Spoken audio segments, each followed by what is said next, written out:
Good evening, everyone, and welcome back to another installment of our Wednesday webinar with the Property Law Alliance. As always, it's so good to have you with us, and it's also good to have our experts with us. How are you doing, Cilna?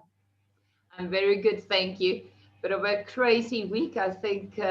Bruno, I don't know if I suppose it's very similar for you, but for some weird reason, March is always a particularly busy month when it comes to evictions. I think I actually had a discussion this morning with Michelle Dickens from GPN, and she asked me why that would be. And I said, I think people don't want to commence evictions during like December, Jan, and then by Feb, they still need to, realize they have to pay school fees and stuff. And then by March, they typically have are in better financial positions, or at least perceive better financial positions. So March is always a crazy busy month. So I can definitely say I am looking forward to a hopefully restful Easter weekend. How are you, Chris? I'm very good. I'm just glad from what you're saying. I'm also just glad that President Ramaphosa didn't put us in another lockdown and where we couldn't travel or anything of that sort. So we're going to have a lot of people traveling this coming week. I've also urged our viewers to be safe if you are traveling. And yeah, it's going to be an interesting weekend to say the least. Bruno, how are you doing? No, I'm good. I tend to agree with some about how busy March and April is. So I tend to find on top of the evictions, it feels like another year end for a lot of people. So the same way we refer to Christmas as like silly season or like crazy season, whatever you want to call it. It's typically because people want to get things done. And March, like certain periods in March and April tend to feel like they come to a head and people want results by that time. And obviously because of the public holidays and delays and people going on holidays, you only have, if you don't get it done within that time, clients just see that it's taken a whole extra 2 weeks or 3 weeks to complete. So it kind of accumulates after that. So yeah, there's a lot of deadlines. You try to get things sorted out quickly. So yeah, very, very, very busy. I think based off of what both of you had just said now in terms of it being a busy month for evictions, that's going to lead me straight on into our first question, which is around the exact point that we're dealing with right now. So I'm going to jump straight into it. The question is that, well, rather the statement is that my lease agreement stipulates that I pay rent on the first day of every month. For the last 3 months, I have been paying rental between the 2nd and 4th day of each month. Now, I've never had an issue with my landlord, and he's always accepted the rental, albeit late, he has accepted it. Last week, I got into a little bit of an argument with my landlord, and I had then paid this month's rental on the 4th, last month's rental on the 4th. And he then indicated that, look, I've been in breach, and he's now sent me a breach letter, terms, and he wants me out the property. My question is, can he cancel the lease agreement on this basis? And can he demand that I vacate? Cilna, I'm going to direct this one to you.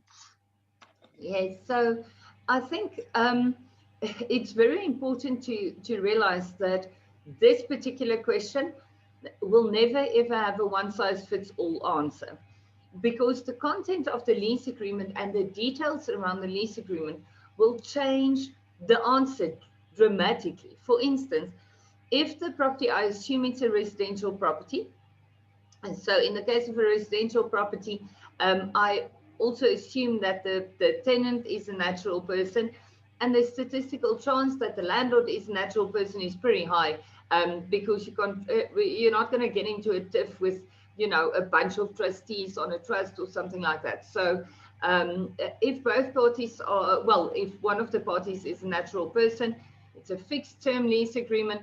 Section 14 of the Consumer Protection Act will apply. This means that the landlord will give this particular tenant 20 business days to remedy his breach. The full 20 business days are there for the tenant to remedy his breach, so to effect payment. I have seen attorneys trying to be creative around cancelling but giving 20 days to vacate or something like that. This is not what the Act says. The Act says give the tenant clear 20 business days to remedy his breach. If he doesn't, only then can the landlord cancel. So if Section 14 applies, this landlord will definitely not be able to cancel, because from the facts, it sounds like the tenant paid on the 4th, and then the landlord issued a letter of demand. So with all respect to the landlord, you missed the boat, because you issue a letter of demand after the tenant already performed. So that's important to know. If the landlord issued the letter of demand and the tenant pays even on day 20, remember you can only cancel on day 21. Even if the tenant pays in full then on day 20, the landlord will not be allowed to cancel. More importantly, the fact that a landlord gives you some indulgence or is gracious and allow you, to pay late and not really act on that, does not vary the terms of the agreement. As long as there's a provision in the lease agreement, the heading of a clause like that would typically be indulgences and amendments or variances or non-variation or something like that. If there's a clause like that in the lease agreement that says, even though the landlord repeatedly allowed you to pay late, this will not amend or change the true content of the lease agreement, then unfortunately for the tenant, he is factually in breach of the lease agreement. But like I said, if Section 14 applies, the landlord will only be able to cancel the lease agreement then on day 21, provided that the tenant did not remedy his breach. Oh, thanks, Cilna. So just to quickly add on to that, so everything Cilna said was 100% perfect. So the one solution or the one problem. So if I had to speak for the landlord now or give advice to the landlord, the problem is that he can't now all of a sudden issue a breach letter and tell someone to get out the property. The whole point of a breach letter is to afford, and especially in terms of the CPA, is to afford an opportunity to remedy the breach, right? Once a person remedies the breach, like Cilna says, then sorry, it's, that ship has sailed. There's nothing you can do. So from a landlord's perspective, my advice is, listen, you're possibly being overly aggressive. Just be careful. If the person's remedied, there's nothing you can do about it. However, and this is a conversation that Cilna and I have had on a number of occasions when it comes to serial late payers. So the issue here is they had some kind of tiff. The landlord wants to kick him out. That's not going to happen. But if the landlord was sincere, and this was a question of, I need to bring this tenant in line to pay on the 1st of the month, because by the 4th, maybe my bond has gone off. I'm having cash flow issues. I go into overdraft for those 3 days each and every time. And whatever the case is, maybe this has been a point of contention, but not as apparent as the tenant would have thought. In that instance, the landlord is entitled to place the tenant on terms, but not necessarily for the mere payment, because the payments are being made, but rather for the timiest payment. So Cilna and I have had this discussion where we said, for instance, the consistent late payment could be seen as a repudiation, and you could cancel based on that, or you could actually follow the normal letter of demand that it be paid on time from this point onwards, and the next time that there's a breach, actually cancel based on the fact that they did not remedy the breach by paying it on time. So I would definitely consider approaching it from that angle if I were to advise the landlord, just to kind of bring the tenant back into the scope of what the agreement says, because he is technically in breach of the agreement. So you can come down on him on that. Okay, thank you, Bruno. Thank you, Cilna, for that. In terms of our second question for the evening, it's also eviction related, except the person who asked the question seems to have been evicted from a relationship. So I'm going to get into this one now. The question goes, my girlfriend and I decide to buy a property together. I apply for the bond in my name and it is approved. We agree verbally that she will pay me half the monthly installment. Now, this is after my account is debited by the bank. She then goes on to pay her half share every month for a year. until this past month we broke up. COVID, unfortunately, has severely impacted my monthly income. I want to know, can I hold her accountable in terms of this verbal agreement? Because I don't want to lose the property. So Bruno, I'll direct it towards you, and then Cilna, you can take it on thereafter. Oh, thanks, Chris. So there's a lot of facets to this question. And so approaching it, there might actually be a lot to say that we might not address very specific detail that that this person may want from us. But on the one hand, what you need to consider is whether there's an enforceable agreement, whether you can get somebody to pay is very different from the ability of actually collecting the money from them. So, and we've had this discussion before. The reality is, even before you look at your merits of any case in law, you do want to kind of assess whether actually proceeding with this claim and trying to enforce it will bear any fruit. Because if the person doesn't have money, if the person's difficult to trace, if the person's going to put up an immense struggle or an immense resistance to fulfilling their obligations, you may want to consider whether legal recourse is actually what you want to do, especially in view of the legal costs associated with it. So that's just the first thing to think of, just from an enforcement perspective, is litigation the answer? Is there something else that we can actually do to make this work? But now let's for a second assume that litigation works wonders and it's simply the press of a button and you can force her to pay. So from this perspective, my argument would be that if there's an agreement between boyfriend and girlfriend, it is still an agreement. So there's a whole concept of commercial agreements between people. You can look at it as a partnership, as a JV. Just because you're dating doesn't make it anything else. So these people bought the property for a specific reason. Now I'm assuming that it's in his name and the bond is being paid. The bond is registered in his name and the property is registered in his name. So it's a bit of an awkward JV, because as much as she's involved in the JV and she's been paying amounts, she's not actual owner as per the deeds office. And so we do need to look at the underlying contract. And I think Cilna will touch on that a little bit more as to the types of underlying contracts that exist between boyfriend and girlfriend in situations like this. But the reality behind it is, if there is a contract, then you should be able to enforce it, provided that the other person also intends to live up to their duties in terms of their contract and enforce their rights in terms of their contract. So long story short, my argument would be, and I don't know if Cilna will agree, but as far as I'm concerned, she's in breach of whatever this agreement is. He's got a golden opportunity now of having this property and keeping it as his own. So I would probably just confirm some form of cancellation, and then she can come after him and sue him for any amounts that she feels should be refunded by virtue of losing this interest. And like this, at least you're placing her in the position to litigate. And he just tries to make a plan now with the property. If he can't afford to pay the bond, unfortunately, either approach the bank or maybe place it on the market, auction it off, just to try, because remember, your credit profile is going to get impacted. And that's the big thing, is as much as you want to enforce it, whether you can or can't, the bank still expects you to pay. So, it's important that you make a plan. You either sell the property or you pay the debt, and then everything else comes second. Yeah, I agree.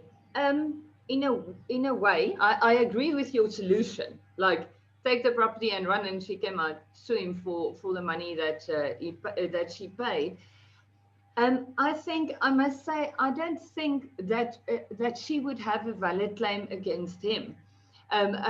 He would have a valid claim against her, because he contracted with the bank, as you rightly said, and I would suspect that the reason why they bought this property together was to live in the property. It doesn't sound like an investment property, am I right, Chris? It doesn't have an investment property vibe. So they were living there together. Now I'm using past tense simply because I assume when you break up, she moved out.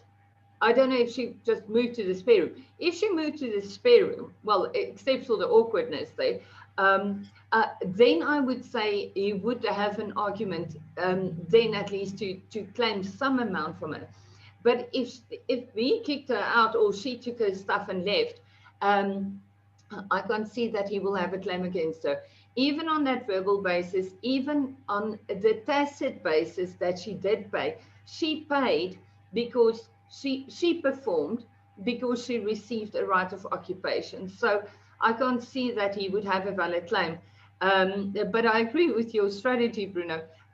He has the stronger right, so he can, and the truth is, it doesn't really sound like she necessarily wants to claim the money back, but theoretically, I can't see that she would be successful with that, because the argument would simply be, well, that was for your right of occupation. You paid rent while you stayed in my property. So I can't see that she would be successful. But besides that, I think it's very important for our viewers to understand how these things work.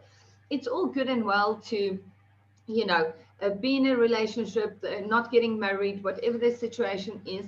But remember, if that is the position and you buy property together, it's very much like buying a property with a friend, because the nature of your relationship is irrelevant unless it's regulated by law. And the only things that properly regulated are marriages or universal partnerships. And I think that is what a lot of people miss, because people that live together and for a long period of time, and they buy property together, and even if it's on one party's name and the other one is paying, it can, and at a later stage, be seen as a universal partnership, which has the impact on a relationship similar to a marriage in community of property. So you could end up, by the time 20 years later, if the one party passed away, you can end up in a very difficult situation, or if they break up, then all hell is going to break loose. That is my best legal term for the day. So my recommendation always to all of my clients is, if you're in a relationship and there isn't any legal basis that automatically governs it, for instance, a marriage, then I would definitely recommend drafting a contract to regulate the relationship between the parties. Because remember, even if everything goes well forever and ever, and you guys live happily ever after, you know, as any good story. Wait, this is the moment you're going to realize how romantic I truly am. Somebody's going to die. And when one of the two parties die, none of the agreements, none of the arrangements will stay in place, because how do you prove this? And for that reason, I recommend always having a cohabitation agreement or a joint venture agreement or a partnership agreement. Reduce what you agree to in writing, because if one of the parties die, if one of the parties suddenly loses their mind and, you know, dumps the other one and moves out, there is no way that your estate is going to survive that, because there's going to be litigation without any legal backing behind it. So before you do something like that, especially before you buy a property together, especially if it's registered in both parties' names. I mean, in this particular situation, it's an easy solution. She's out of the property. He continues paying, and she can sue him if she wants to. But imagine they registered the property and the bond in both of their names. Who has the right to remain in occupation? If they sell, how do they? Who has the benefit? So before you do stuff like that, I'm all for romance, and on my good days, I'm a hopeless romantic. But on my legal days, I am really not. And then I would recommend that you have a proper contract governing the relationship. I'm so romantic, ne, Bruno? Are you impressed? So you're saying, Cilna, from the very inception of the relationship, everything needs to be in writing. So I should write, "You are my girlfriend, sign here." Yes.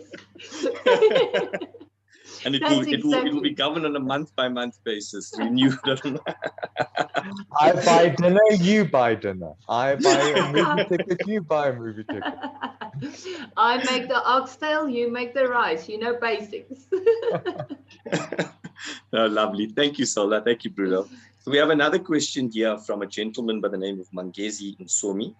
Magesi says that he bought a property, and then when he moved in, he discovered that the seller had left an array of junk on the property. He wants to know, can he hold the seller accountable for the costs associated with the removal of this now junk and refuse and so forth? So now I'm going to throw this one to you, and then Bruno thereafter. I'll happily catch him. So the thing is, I think very often sellers completely confuse the term food stewards for this is not a me problem. And I think that's a very important thing that you need to understand. If you sell a property, even if it's sold food stewards, there are a certain level of expectation that your purchaser will have. And this will not form part of the offer to purchase. If it does, cool. If it doesn't, I must say I can definitely read it in as an implied term without really struggling to make that argument. Potentially even a form of naturalia that you would see in an OTP. So I wouldn't be too worried about now drafting this into every offer to purchase I do just because you scared somebody leaves their stuff behind. The expectation is when you buy a property and you take transfer, when you are entitled to vacant occupation. Vacant occupation means there is nobody and none of their stuff, unless the parties agree to furniture or stuff. Then it means vacant property. Similar to, let's talk about commercial property rentals when you white box a property. There's nothing, you're not going to white box a property and give it back to Grove Point at the end of your lease with your rubble still there. You have to move that. So similar with a seller, you can expect the seller to remove their stuff. And the truth is, if you already took transfer and you're already in occupation, you can definitely demand from the seller that they attend to that. But if they don't, the problem that you have is the refuse removal is going to end up costing, let's call it 2,500 Rand, depending on what it is, but like typically cleaning sort of stuff. And to go into litigation for that once again, I don't know if it's the wisest, but for that reason, I always recommend during the transfer, if you are entitled to possession and occupation on date of transfer, attend to the property once the conveyancer informs you that the matter has been lodged, that the transfer has gone on lodgement. That means it's going to transfer in the next, depending on the deeds office, let's call it 3 to 5 days. And if you know you're on lodgement, visit the property, make sure everything is in order, because at that stage, you can still ask the conveyancer to hold some proceeds on trust. So just to cover the important parts of yourself, that would be an easy recommendation. No, I fully agree. I can't actually add anything to that. Important parts. This is what happens if I had a long month. I have very interesting ways of explaining things. Indeed. Let me quickly, while we still have some time, jump to the last question. The last question is by a person by the name of Marlene Nyezi. And she wants to know, can I transfer documents? Can transfer documents be signed electronically by the purchaser, or is an original signature required? Now, I'll throw that to Bruno. I do have 3 little short questions here, so we'll go first with that one to Bruno. Sure. So electronic signature, as we explained before a couple of times, the problem is that some elements of our law are still somewhat archaic and haven't caught up to the times. The reason for this is because there's a lot of case law regarding actual verification and proof of the actual signatures and whether the real person signed it with handwriting experts and that sort of thing, right? And the legislation hasn't caught up. So when it comes to deed of sale, for example, has to be in writing. Deeds registry also expect all the documents lodged at the deeds office to be in writing.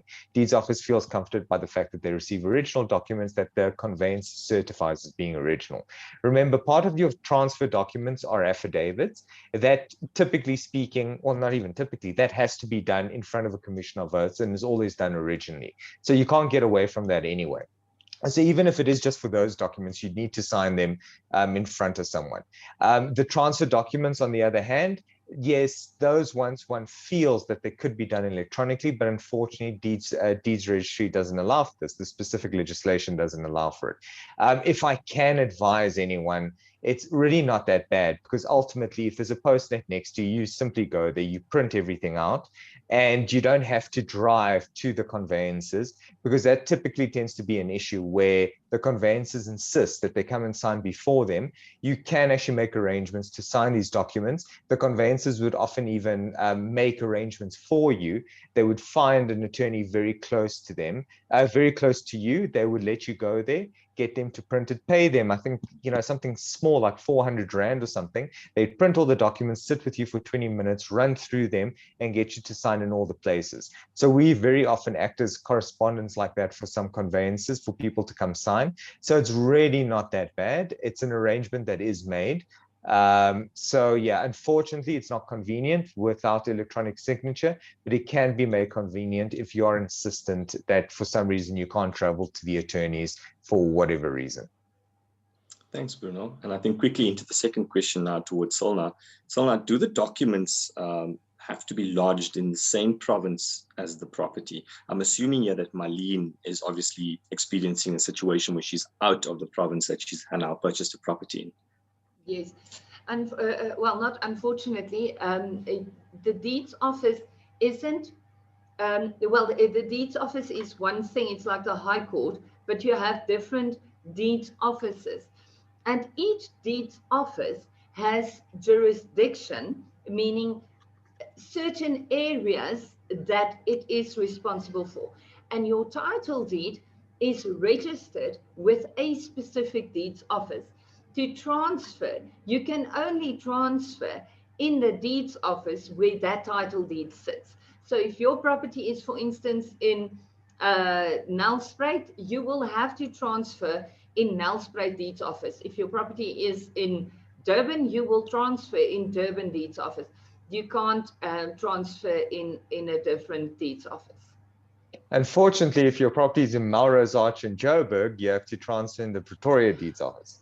How funny is that? That's my best. Every time you do a deed search, you're like, huh? But sort of north of Joburg, the entire north is, not the entire north, a bunch of the north sits in Pretoria deeds office. Wow. Yeah, no. Yay, lawyers. So Marlene asks a third question, and she wants to know, does the purchaser have to pay rates pro rata for 3 months if the property falls under, and I'm guessing this is where she bought the property, the Mfuleni municipality? I'll open this up to both of you, because with municipalities, I'm assuming that the law can vary. So Cilna, you can go first, and then Bruno. We are so polite. Well, always ladies first. Usually, why is Bruno then first sometimes? That makes no sense. Or does it?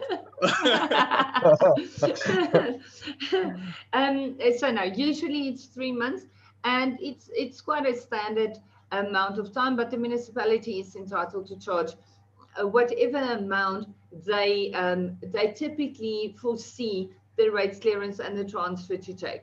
If they asked for 6 months and transfer takes place sooner, obviously the conveyancer will just sort it out, and the right party will pay the prorated up to transfer seller from transfer purchaser.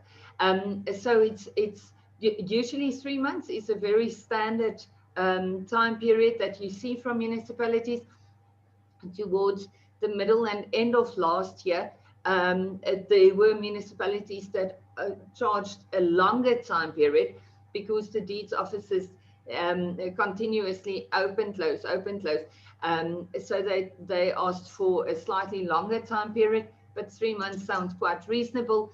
and the clearance departments are allowed to change that and request the clearance figure as they see fit, considering the particular circumstances.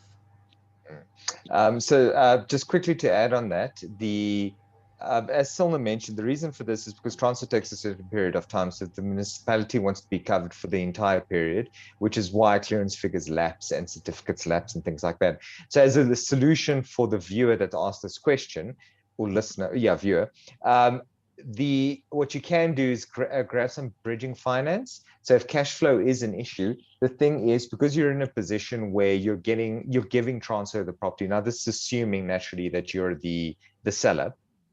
Since you're giving transfer of the property, there's a very high probability that you will be receiving money in the form of proceeds. So bridging finance companies would be willing to assist to bridge, get the clearance certificate, let the transfer pass, and then collect from the proceeds of the sale. So again, a solution for you is get the conveyancer to arrange a local attorney, get bridging finance for these amounts, and get a conveyancer. And even your local conveyancer can lodge in another deeds office, because we all have networks. So I can do transfers in Cape Town, Durban. It won't actually cost you a cent extra.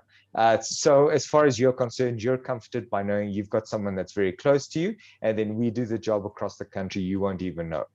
So yeah, speak to the conveyancer. They should be able to sort you out with all these things. Thanks, Bruno. Thanks, Cilna. And that brings us to the end of today's weekly webinar. I just want to say thank you again, Bruno, Cilna. Always amazing to have the advice that you guys give to us, and to the viewers as well for joining us. We are going now into this long weekend, which we spoke about earlier. So I would urge you all just to be safe, to take precautions, and to ensure the safety of your families, but to also enjoy yourself. And then to post your questions in our group as well when you have some time on the weekend, so we can get to them on our next webinar. So thank you, everyone. Thank you, Cilna. Thank you, Bruno. Cheers. Thank you. Chris. Bye-bye. Bye.